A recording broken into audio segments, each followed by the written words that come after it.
Retired بول رہی ہوں، میرا گھر ہے کیا یا مین بولیوارڈ کے اوپر کالے رنگ کا اس کا گیٹ ہے۔ ابھی رات کو 2 بجے پولیس وین میں ڈالے میں آئے ہیں 8 بندے، اور وہ میرے گیٹ کے اوپر سے ایک تو چڑھ کے پار ہوا ہے، پھر انہوں نے ڈالا مارا، میرا گیٹ توڑ دیا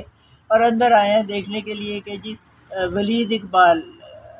ہے یا نہیں۔ نہ ان کے پاس کوئی وارنٹ، نہ اس نے کوئی جرم کیا ہے، نہ کوئی لینی نہ دینی، اور یہ بھی اللہ کا مہربانی ہے کہ وہ تو گھر میں ہے ہی نہیں، وہ اس شہر میں نہیں، نہ یا وہاں رہتا ہے، وہ تو آپ کو پتہ ہے کہ اسلام آباد میں ہوتا ہے۔ اچھا، وہ وہ جو باہر گارڈ ہے بیچارہ، وہ بھی ہمارا بالکل نحیف کمزور سا ہے، اس کو بھی پکڑ لیا اور اس کو رکھا ہوا تھا اپنے قبضے میں، اور باقی جو ملازم تھے جو بھی، ان کو بھی جگایا، ان کو کہا کہ یہ کھولو دروازے، ہم نے اندر جانا۔ کوئی دروازہ نہیں کھلا۔ پھر تھوڑی دیر کے بعد ان کو یہ سمجھ آ گئی کہ وہ تو یہاں ہے ہی، تو پھر وہ چلے گئے۔ لیکن یہ تو طریقہ نہیں ہے کہ میرے جیسا بندہ جو ہے، جو بالکل کوئی، آج تک میں نے قانون نہیں توڑا، قانون کے محافظ ہیں ہم لوگ،